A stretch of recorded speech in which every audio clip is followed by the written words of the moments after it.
Eu quero iniciar falando com você o seguinte. Eu quero falar de astúcia.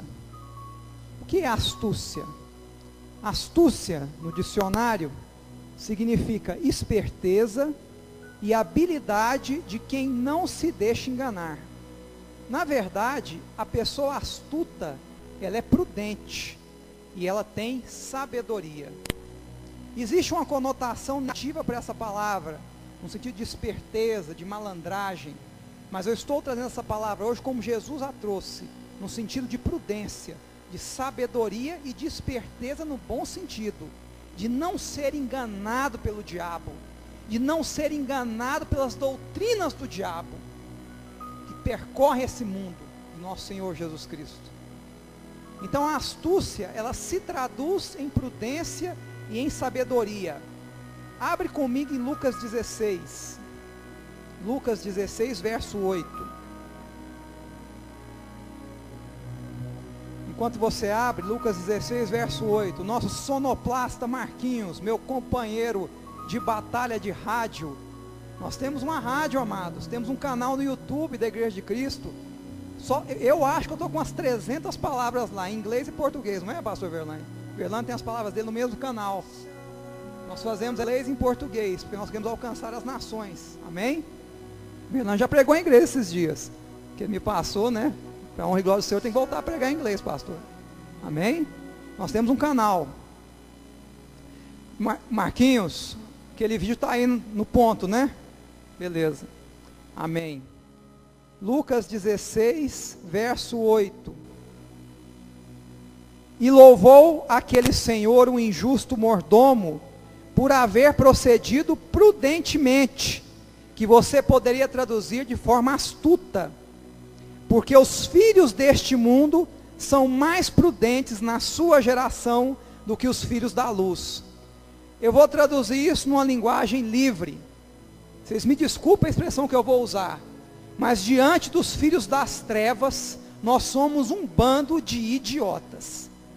Jesus, de uma forma muito educada, muito polida, depois da parábola da mordomia, está dizendo: os filhos das trevas são mais astutos, são mais espertos do que os filhos da luz, e fazem vocês, nós, cristãos, de idiotas. E eu vou dar exemplos de quando nós somos idiotas. Mateus 10, por gentileza. E eu me incluo, amado. Eu levei anos para descobrir que eu era um idiota. Eu já era cristão, já era pastor. Mas eu tive a humildade de aceitar a minha idiotice e tentar aprender um pouco mais com quem sabia um pouco mais do que eu. E não me arrependo disso. Porque foi o que me permitiu, nesses 2 anos, combater Satanás olhando no olho dele. Que é o que eu tenho feito. E estou pagando um preço por isso. Não pense que esse combate que eu faço há 2 anos não tem um preço. Eu estou pagando esse preço e aceito pagar esse preço. Porque não existe vida cristã sem sacrifício. Não existe vida cristã sem preço a ser pago. Mateus 10, verso também 16. Eis que vos envio como ovelhas ao meio de lobos. Portanto, sede astutos, em algumas traduções prudentes, como as serpentes, e inofensivos como as pombas. Olha o que nos é ordenado, isso aqui é mandamento. Eu estou enviando vocês, estou mandando que vocês estejam no meio de lobos, e enquanto estiver no meio de lobos, e nós estamos no meio de lobos, quem não está no meio de lobos aqui? Ninguém, né? Nós estamos ou não estamos?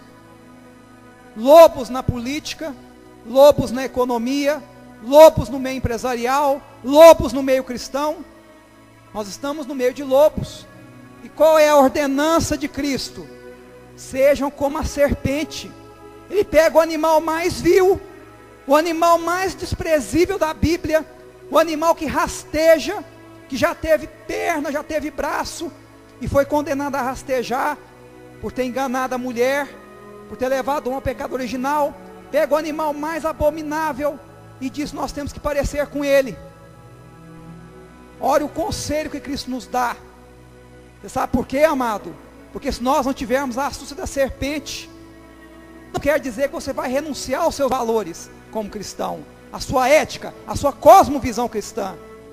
Mas isso significa que enquanto nós estivermos nessa terra, em meio a lobos, nós temos que ser como serpentes, porque senão os lobos vão nos engolir e vão nos fazer de idiotas.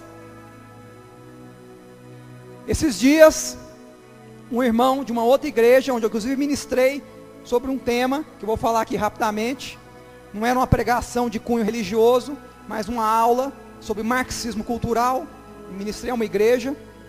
O irmão veio me contar que um irmão de igreja, um colega de igreja, havia sido convidado a fazer parte do Partido Comunista do Brasil, e que ele iria se filiar ao Partido Comunista do Brasil, PCdoB, para, quem sabe, se candidatar a vereador. Graças ao bom Deus, esse irmão já conhece o meu trabalho, é um rapaz inteligente, não é, astuto, e falou: irmão, não faça isso, porque se você vier a servir essas pessoas e esse partido, você vai estar servindo a Satanás. Infelizmente, este irmão, feito de idiota, não ouviu e se filiou ao Partido Comunista do Brasil, mesmo estando no nosso corpo, no corpo de Cristo. Então esse é um exemplo clássico de como um cristão deixa de ser astuto e se torna um idiota. Então, na verdade, ser astuto é um mandamento. Ser astuto como as serpentes, porque eu vos envio em meio a lobos. E se vocês não forem astutos, eles vão te enganar e eles vão devorar você. Esse assunto, amado, ele é complexo. E infelizmente, ele nos leva a combater esse mal dentro e fora da igreja. E eu quero falar de uma figurinha que muitos já ouviram, mas às vezes não conhecem em profundidade, que está ligada a uma palavrinha chamada esquerdismo. Como é que surgiu essa ideia de esquerda e direita? Vou contar essa historinha rapidamente. Na Revolução Francesa, que foi, desculpa a expressão, uma desgraça para a humanidade, ela é enaltecida, porque trouxe liberdade, igualdade e fraternidade. Vai estudar a Revolução Francesa e vai ver a tragédia que foi essa revolução, que devorou seus próprios criadores. A Revolução Francesa é a mãe da Revolução Socialista na antiga União Soviética. A Revolução Francesa é a mãe da cortina de ferro na Europa. Eu não tenho nada a enaltecer em relação à Revolução Francesa. A Revolução Francesa nos deu Napoleão Bonaparte, que por sua vez, sozinho, matou 7 milhões de europeus em guerras terríveis pela Europa afora. A Revolução Francesa é a mãe das revoluções socialistas do século XX.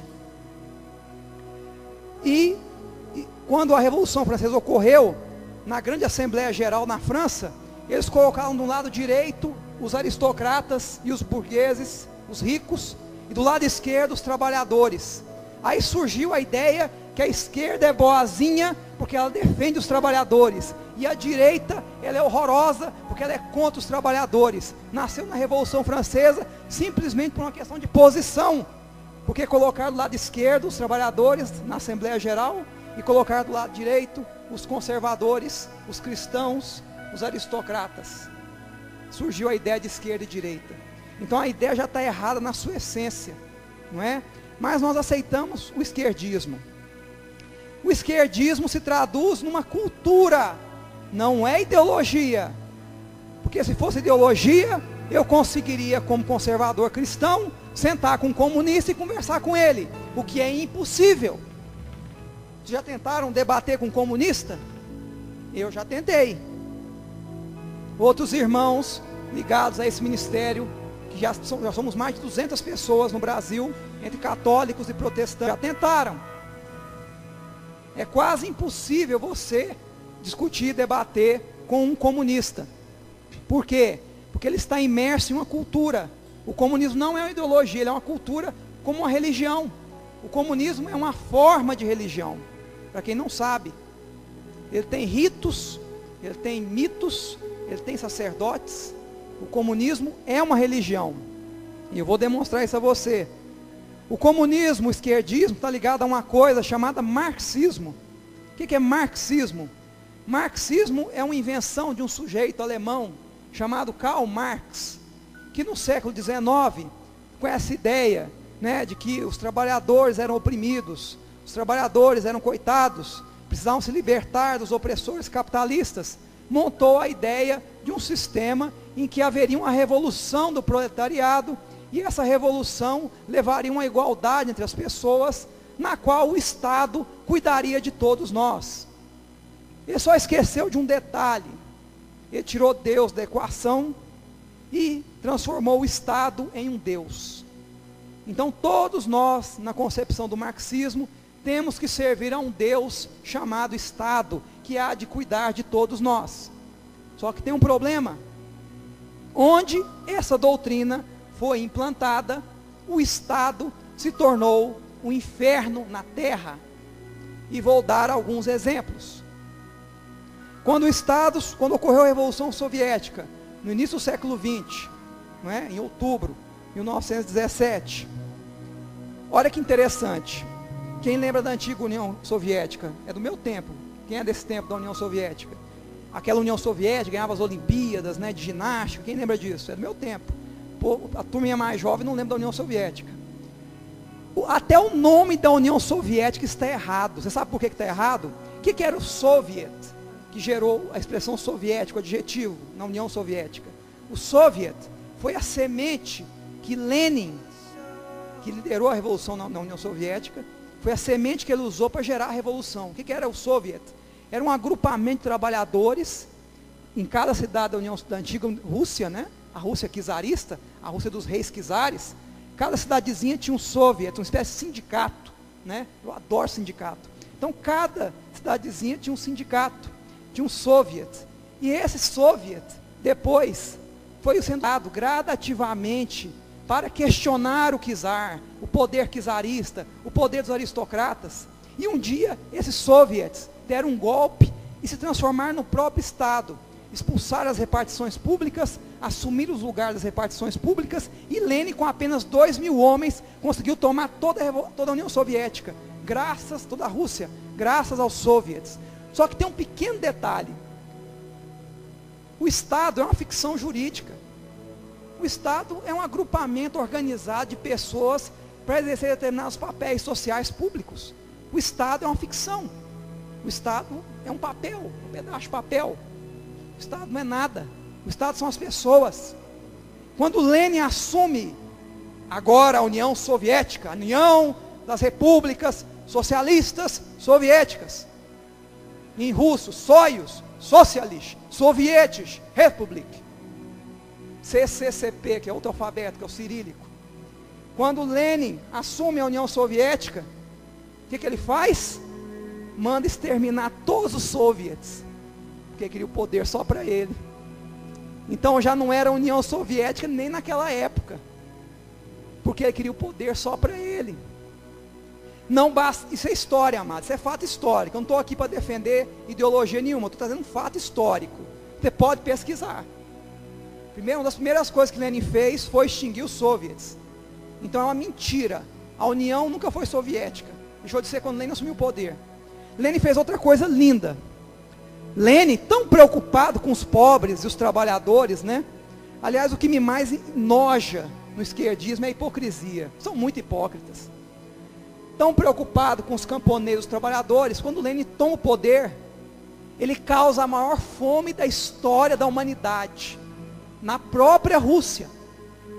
Lenin manda apreender todos os grãos de todos os camponeses da União Soviética e levar para Moscou, tudo, até o de subsistência. Você sabe quantas pessoas morreram na União Soviética de 1917 a 1922? Em torno de 30 milhões de pessoas.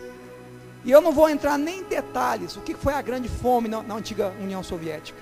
A história é tão pavorosa que, por respeito às crianças que ainda estão aqui, eu prefiro nem entrar em detalhes. Estudem o que foi a grande fome no período leninista na União Soviética. Faça essa pesquisa. Eu chorei quando eu descobri isso. Chorei de me debulhar em lágrimas, porque eu fiquei envergonhado com a hipocrisia dessa doutrina maligna, forjada no inferno, chamada marxismo. Isso é o demônio. E nós temos como pastores que ter a coragem de ir para o púlpito denunciar isso. Porque são essas pessoas que estão comandando o mundo aí fora. Estão doutrinando os nossos jovens nas universidades, nas escolas. Há poucos dias, um pai desesperado, não estou entrando no mérito dos problemas que ele tinha com o filho, mas o estopim foi ter o filho doutrinado nessa ideologia maligna. E no desespero, todos aqui leram os jornais, isso é fato público, vocês sabem o que aconteceu. Nós já temos mais de 200 escolas invadidas no Brasil. Não pense que isso é um movimento espontâneo. Isso não é um movimento espontâneo. Nós temos professores aqui no nosso meio que sabem que eu estou falando a verdade. Isso não é um movimento espontâneo, isso é uma coisa construída por anos e anos e anos. E a colheita maldita são essas invasões às universidades e escolas, que não permitem um professor trabalhar, que não permitem o aluno estudar. E o Estado, já esquerdizado, já dominado por essa ideologia, não consegue reagir a isso. Isso é uma vergonha. Então, na verdade, o que Marx defendia era a escravização da humanidade, através da alienação ideológica, através da alienação psicológica.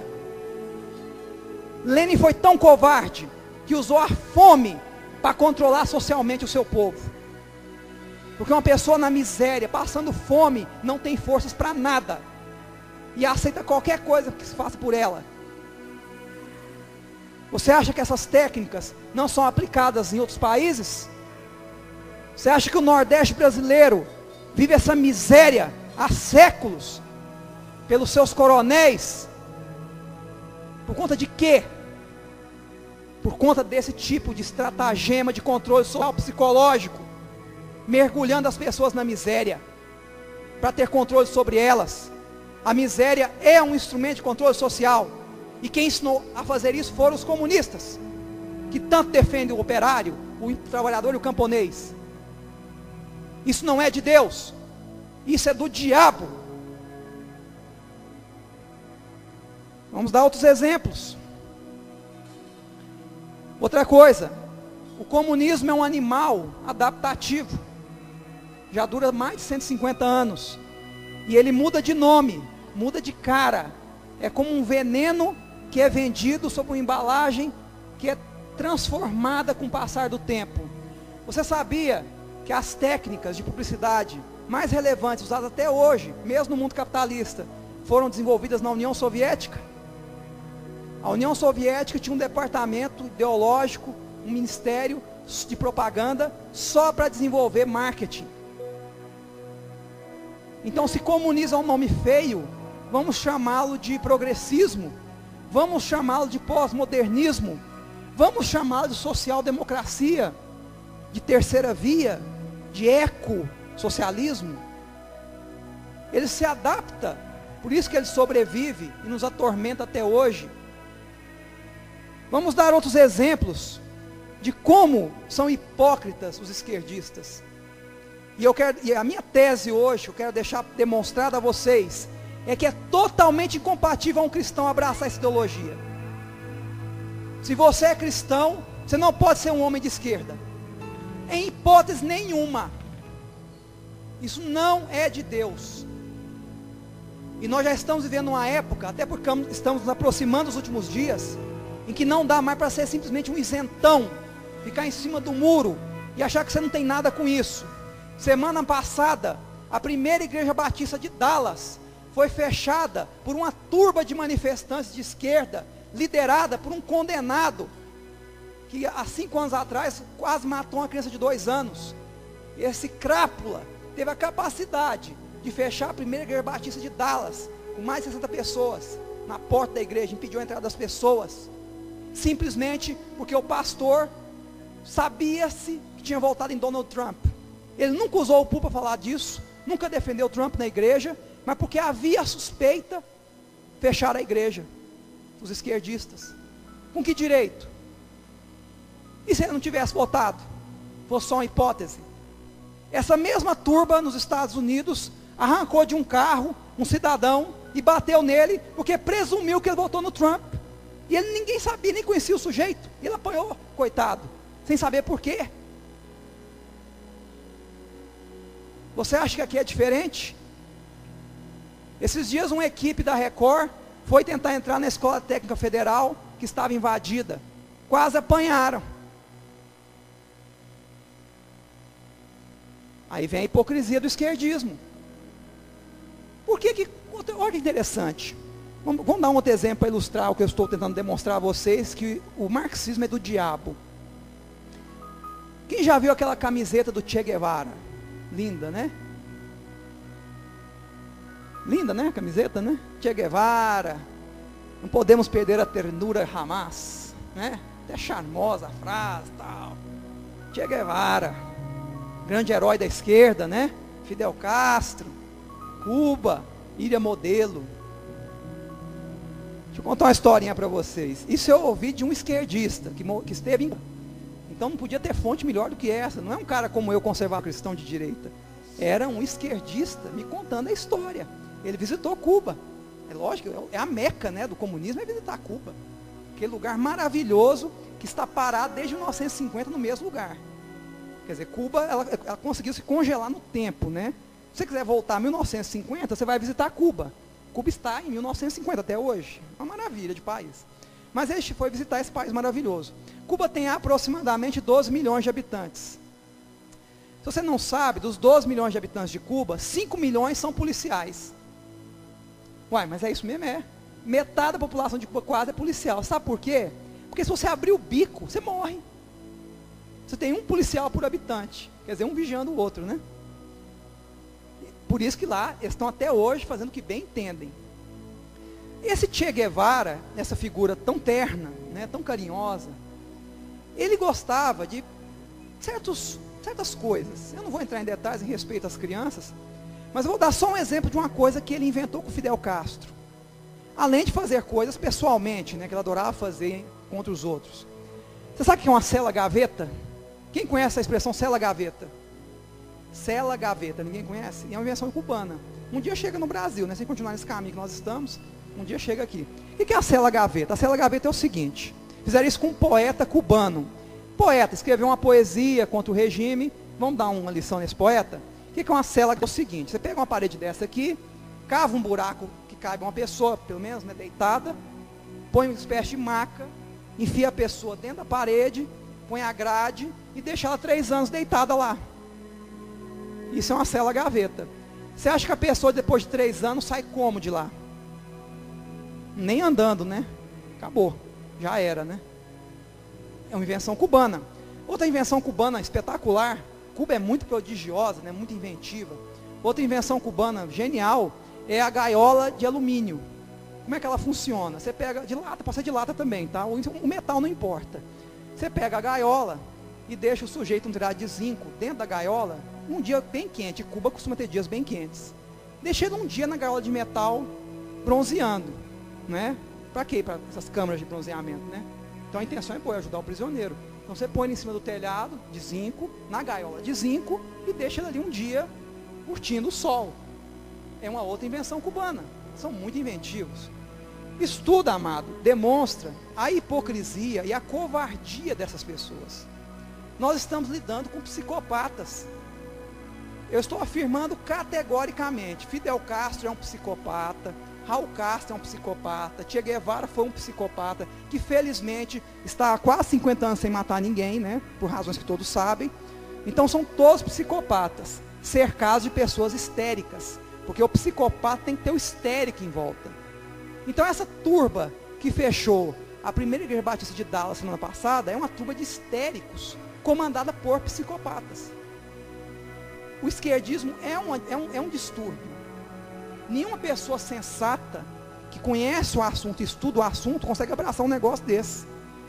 A não ser que tenha vocação para psicopatia ou para o satanismo, que também é uma forma de psicopatia. Como é que eu vou abraçar um ente chamado Satanás, que quer destruir a humanidade? Mas muitas pessoas abraçam Satanás como Deus, sabendo que quer destruir a humanidade.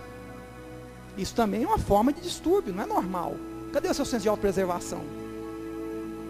Agora, a prova definitiva de que o marxismo, o esquerdismo, e qualquer nome que se dê esse lixo, é do diabo, é a própria biografia de Karl Marx. Pega os primeiros escritos de Marx, antes do Manifesto Comunista. Marx escreve abertamente que ele servia a Satanás. Abertamente. Marx foi doutrinado por um outro alemão, chamado Moses Hess. Pesquisem quem foi Moses Hess. Moses Hess era satanista e introduziu Marx nas artes do ocultismo satanista. Você acha que o marxismo veio de onde? Você acha que o marxismo veio de onde? Onde é que foi forjado? Onde é que foi criado? Da mente brilhante de Karl Marx? Isso foi um processo histórico, trabalhado por Satanás, por um discípulo de Satanás, chamado Moses Hess, que formou um outro discípulo chamado Karl Marx. Como é que um homem cristão pode abraçar um negócio desse? Só por dois caminhos: pela ignorância, não sabe nem o que está fazendo, o que está falando, ou porque está em má fé, é um infiltrado, um diabo infiltrado da igreja. Para finalizar essa parte, teologia da libertação, Frei Leonardo Boff, já excomungado da Igreja Católica, é o marxismo dentro da Igreja Católica, e destruiu a Igreja Católica. Quem que ouviu falar? Tem um concílio do Vaticano II, olha como é que são as coisas, gente, pouca gente sabe disso. Antes dos anos 70, 60, toda a missa católica era encerrada com a oração a São Miguel Arcanjo. Qual que era o objetivo do católico com essa oração? Selar a igreja. Porque São Miguel Arcanjo, na visão do católico, é o santo protetor da igreja que combate diretamente a Satanás, não é? Não foi ele que disputou o corpo de Moisés? Não foi São Miguel que lutou contra Satanás para disputar o corpo de Moisés? Então, na visão católica, Miguel é o santo que protege a igreja. O que é que o Concílio Vaticano II fez? Influenciado por teólogos da libertação, por cardeais esquerdistas que estão lá até hoje, mandou tirar do final da missa essa oração. A igreja melhorou de lá para cá, a igreja católica? Só piorou, né? Hoje, para ser padre, é pré-requisito ser homossexual, ou ser pedófilo, com suas honrosas exceções. Então, na verdade, por que foi mandado tirar essa oração da missa? Para que no mundo espiritual se abrisse uma brecha e o diabo pudesse de vez tomar aquela igreja. E está aí esse papa maluco, desculpa a expressão, que agora diz que cristianismo e comunismo é a mesma coisa. E estão fazendo o maior jogo de cintura para esse contorno desse negócio. Já tem 3, 4 cardeais, inclusive um americano chamado Burke, que já está entrando com um pedido contra esse papa, para que ele sofra um ato correcional por ter cometido uma infração contra o direito canônico ao afirmar que cristianismo e comunismo é a mesma coisa. Falei mal dos concorrentes, né? Agora vamos falar mal de nós, protestantes. Nós temos também a nossa teologia da libertação. Sabe como é que ela se chama? Teologia da missão integral. Olha que nome lindo. Que o evangelho tem que ser integral, que nós precisamos de ativismo social. Aí o pastor, que não conhece nada de marxismo cultural, nada de nada nesse aspecto, abraça esse negócio como a coisa mais linda do mundo. Não, mas vamos ter a missão integral.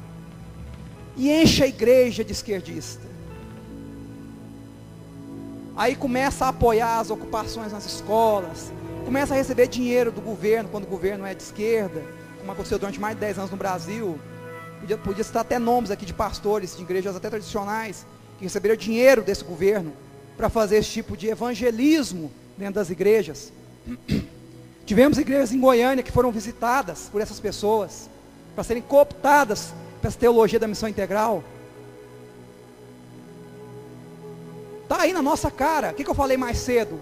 Ou nós somos astutos, ou nós seremos feitos de idiotas. Quantas lideranças estão sendo feitas de idiotas? Por não conhecer essas coisas.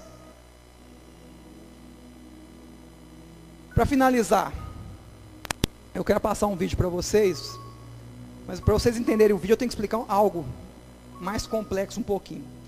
Até aqui vocês me entenderam? Ficou claro que é totalmente incompatível ser cristão e ser esquerdista? Vocês são inteligentes. Eu não preciso ficar citando nome de partido. Vocês já entenderam o meu recado. Se tem um partido só. Mas também se eu não citar o PCdoB, dá licença, né? Se eu achar que o Freixo é bom para o Rio de Janeiro, eu estou no lugar errado, né? Graças ao bom Deus, ele perdeu lá. Não que eu seja fã do Crivella, mas se eu tiver que escolher, não vou nem dizer, né? O Freixo não dá. Vocês conhecem a história do Freixo? Sabe quem que é o PSOL? Você sabe quem que advoga para o Comando Vermelho no Rio de Janeiro? Quem paga os advogados do Comando Vermelho? Ou oferece de graça os advogados no Rio de Janeiro? O PSOL.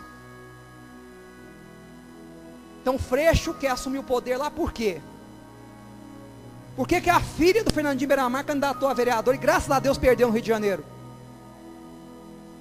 Você acha que essa guerra no Rio é por acaso? É só porque o Sérgio Cabral é ladrão? Existe uma guerra para que os criminosos, estou falando criminosos barra pesada, narcotraficante, comandante de presídio, tome o poder no Rio de Janeiro. Então até que mataram um monte de pré-candidato a vereador, esse tempo atrás, nessa eleição agora, porque nenhum deles estava ligado ao esquema desse pessoal, acabou morrendo assassinado. Porque eles queriam botar só vereador ligado ao esquema do Comando Vermelho, dos milicianos, etc. Isso não é de hoje. E a igreja? Calada. Porque não pode falar disso na igreja. Cadê a astúcia? Cadê o direito da congregação de conhecer essas coisas? Nós estamos há 2 anos na rádio. O pastor Velani, quero honrar a pessoa dele, porque foi quem nos deu o espaço, falando sobre tudo isso.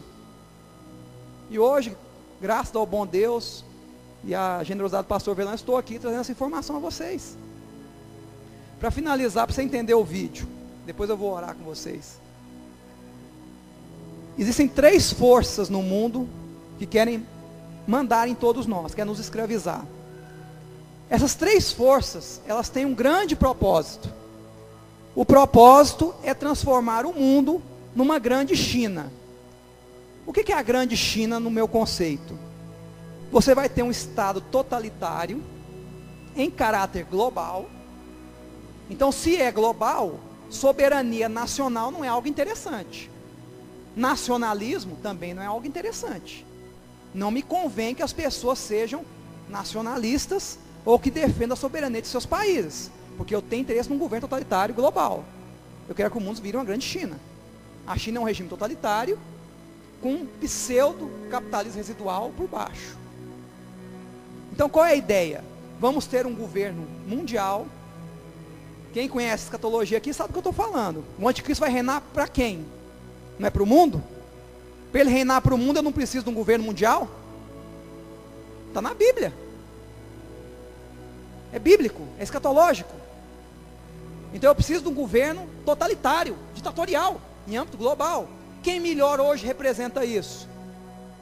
As Nações Unidas. Essa entidade maravilhosa, maravilhosa, que nos deu o feminismo radical, as feminazes. E a partir do feminismo nos deu o gaysismo, o nazismo gay. Tudo veio da ONU, das suas convenções, das suas conferências. A mesma ONU que condenou a saída do Reino Unido da União Europeia, porque eles não têm interesse em soberania. E quais são as 3 forças? Você tem os metacapitalistas. Quem são os meta? O que é isso? O que é metacapitalista? O metacapitalista é o sujeito que ficou muito rico, ficou multibilionário, e ele não quer agora que outras pessoas fiquem como ele. Ele não quer concorrência. Então ele quer matar a concorrência. Para matar a concorrência, ele tem que se aliar a um Estado totalitário que não vai deixar nascer nada. Só ele vai continuar ganhando. O que lembra o Brasil, né? A Lava Jato está demonstrando o que é o capitalismo brasileiro. O nosso capitalismo é um falso capitalismo. Só ganha dinheiro aqui realmente, com suas honrosas exceções, quem de alguma forma corrompe o Estado. Eu estou mentindo, meus irmãos? Ganha esse dinheiro de outra maneira no Brasil? Muito raramente. Então, esses metacapitalistas querem se aliar ao Estado totalitário, não deixar vir concorrência, e criar uma nova aristocracia, em que seus filhos, netos e bisnetos, vão continuar mandando naquele segmento de mercado. Agora vamos incluir quem nisso aí? O senhor Zuckerberg do Facebook. O pior é que eu vivo no quintal dele, gente. eu sou bem ligado no Facebook, vivo no quintal desse cara. Ele é um dos caras que quer esse negócio. George Soros, aquele velhinho simpático, húngaro, de extrema esquerda, que está financiando todos os movimentos anti-Trump nos Estados Unidos, foi revelado esses dias. É só pesquisar. Mas não pesquisa na Globo News, não, nem na Record, nem nesses canais, só que você vai só ter informação errada. Se você quiser pesquisar sobre isso, vai na fonte. Esses dias eu estava vendo um programinha de computador, você falando inglês ou não, a pessoa fala e o programa fala em português do lado. Você já viu esse programinha? Não tem? Estou mentindo, não tem esse negócio? Cadê os nossos jovens aqui que mexem com informática? Não tem um programinha que já traduz na hora, sai o som e já traduz? Tem, não tem? Eu vi até propaganda da Vivo com esse negócio. Pois é, vai na fonte, amado. Agora, mesmo na fonte, lá nos Estados Unidos, não vai na CNN não. A CNN tem um apelido nos Estados Unidos, é Clinton Network News. É a TV da Hillary Clinton, a CNN. O The New York Times está um lixo, né? Virou um jornaleco.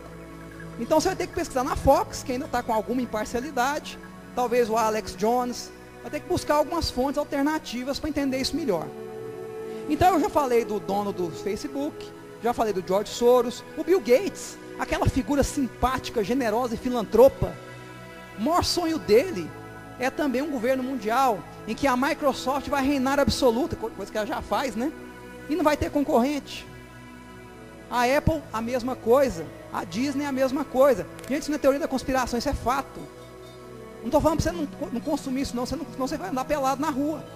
Não estou falando isso não. Você vai ter que consumir desse pessoal, vai ter que usar o Facebook, vai ter que usar o programa do Bill Gates, não tem jeito. Mas tenha consciência no quintal de quem você está andando. Você está no jardim de Satanás. Tenha consciência, as pessoas não querem o bem da humanidade. E o vídeo que eu vou passar, o que mais me assustou nesse vídeo é o desprezo com que esses metacapitalistas têm em relação a nós. Nós não valemos nada para essas pessoas.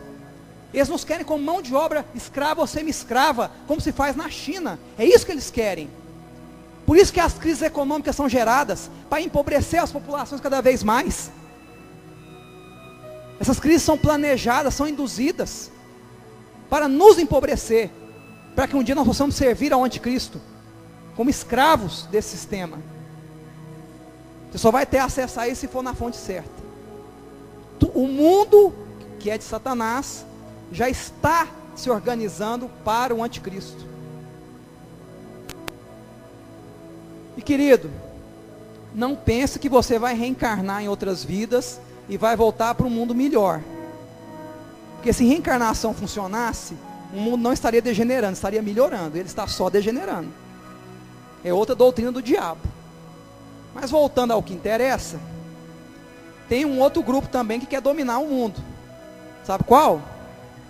Vou falar abertamente, os muçulmanos. Nossa, você vai falar de outra religião? Mas não falei do católico. Vou falar do muçulmano. O muçulmano quer dominar o mundo. Eu vou te provar por quê. São basicamente dois grandes movimentos no mundo muçulmano, o xiita e o sunita. O sunita defende o califado global. O que é o califado global? Nós vamos dominar o mundo inteiro, cada país, e eles vão dominar demograficamente, tendo 15, 20 filhos, igual estão fazendo na Europa. A Suécia já está toda ilhada. A Suécia já está entregando o país para eles. Só estudar. Conversa com o sueco. Esse eu estou mentindo. Conversa com o holandês. Esses países menores da Europa estão todos sendo entregues aos muçulmanos, porque a população local não cresce. Eles vão criar cachorro, né? É melhor que ter filho na opinião deles. Enquanto isso, o muçulmano tem 3, 4, 5 mulheres, tem 15, 20 filhos. E estão dominando os países demograficamente. Isso é um fato, amado. Não estou aqui sendo preconceituoso, nem islamofóbico. Isso é um fato social, geográfico, demográfico. Só estudar. Então os muçulmanos querem, eu citei o exemplo dos sunitas, um grande califado global, um governo mundial também. Uma coisa que você não sabe, todos os líderes muçulmanos, inclusive da Irmandade Muçulmana, que é quem dá o substrato intelectual para os muçulmanos no mundo inteiro, são marxistas. Ué, mas é contraditório. Não, não é contraditório. Apesar do ateísmo, do marxismo, o muçulmano percebeu, e eles são geniais, não subestimem os muçulmanos. Eles têm pensadores tão brilhantes quanto os melhores pensadores da Europa. Estou falando sério. Os iranianos, os intelectuais iranianos são brilhantes. Estou falando sério. Não é piada. E eles já sacaram o seguinte: Tem um furo no marxismo. Qual que é o furo? É o ateísmo. Vamos encher esse negócio com Deus Alá. Então a jogada do muçulmano, que é marxista, tudo bem, vamos usar o instrumental marxista para fazer a revolução muçulmana, mas eu vou pôr o Deus Alá, não é? Que é um Deus assassino, que é o Deus deles, a verdade é essa, como o Deus que vai encher o substrato desse marxismo vazio, que é um ídolo oco. É o Deus Alá. Já o xiita, aí não sai do fogo para a panela, né? O xiita defende o seguinte: não tem negócio de califado, não. Eu quero o seguinte: nós vamos arrebentar tudo, gerar o caos social, porque se eu gerar o caos social, vai vir um Messias da guerra, igual aquele que o judeu acredita que virá. Vai vir um Messias da guerra chamado Mori, e esse Messias vai decapitar e matar todo mundo que não é muçulmano, e nós vamos dominar o mundo. Olha que beleza, de um lado o califado global, do outro um Messias assassino. Olha como nós estamos bem. Para piorar um pouquinho mais, tem o terceiro grupo que eu não falei dele ainda, que é o terceiro grupo que quer dominar o mundo, o grupo chinês-russo, que estão aliados para dominar o mundo. Vladimir Putin não invadiu a Ucrânia por acaso. Vladimir Putin não pôs o exército russo na Síria por acaso. Existe toda uma estratégia de domínio global. Se você tiver a oportunidade, tem em português traduzido na internet, é um livro, você põe no Google, que também é uma coisa do diabo, mas não vamos usar ele assim mesmo, que não tem outra coisa. Um dia que inventar um Google para crente, vocês me falam que eu vou usar ele. Mas voltando, no Google, você coloca Red Cocaine, ou cocaína vermelha. Red Cocaine ou cocaína vermelha. Vai aparecer um livro traduzido, que conta a história de como esses comunistas maravilhosos, amorosos, eu estou estourando o tempo, como esses comunistas maravilhosos dominaram o tráfico de drogas na América Latina, na América do Norte, desde os anos 50. E como é que eles dominam? Leia o livro. Então eu quero que você observe o vídeo que vai ser passado agora, nós vamos orar ao final, estou encerrando, e observe o desprezo que esses grupos, os três, inclusive os esquerdistas, têm por nós. Esse vídeo é de uma pessoa ligada à família Rockefeller, um agregado, que depois conta a história de como foi a sua relação com a família Rockefeller, que é uma das famílias globalistas, ligadas a Bill Gates, a George Soros, que também tem esse propósito de domínio global. Tudo usando o instrumental marxista. Esses estudantes não estão ocupando escola, não é à toa não. Esses estudantes não estão nos Estados Unidos protestando nas ruas, brigando, quebrando carro, machucando as pessoas, não é à toa não. Isso tem um propósito, só que as pessoas não enxergam esse propósito. Vamos ao vídeo então, amém. Mais cedo para a escola, e vista nas autoridades do Estado a figura do pai e da mãe. Não era mais a família educando a criança, mas sim o Estado educando a criança. Por isso que eu defendo o projeto Escola Sem Partido. Porque quem tem que dar ação sexual, moral, religiosa aos filhos, são os pais, não é a escola. Professor nenhum, de matéria nenhuma, tem o direito de doutrinar meus filhos. Nenhum professor tem esse direito. E essas crianças, esses jovens, estão aí correndo risco nessas universidades, nessas escolas ocupadas, por conta de professores doutrinadores irresponsáveis, porque gente como os Rockefellers e outros financiaram esses processos históricos ao longo de décadas, e nós estamos hoje colhendo essa colheita maldita.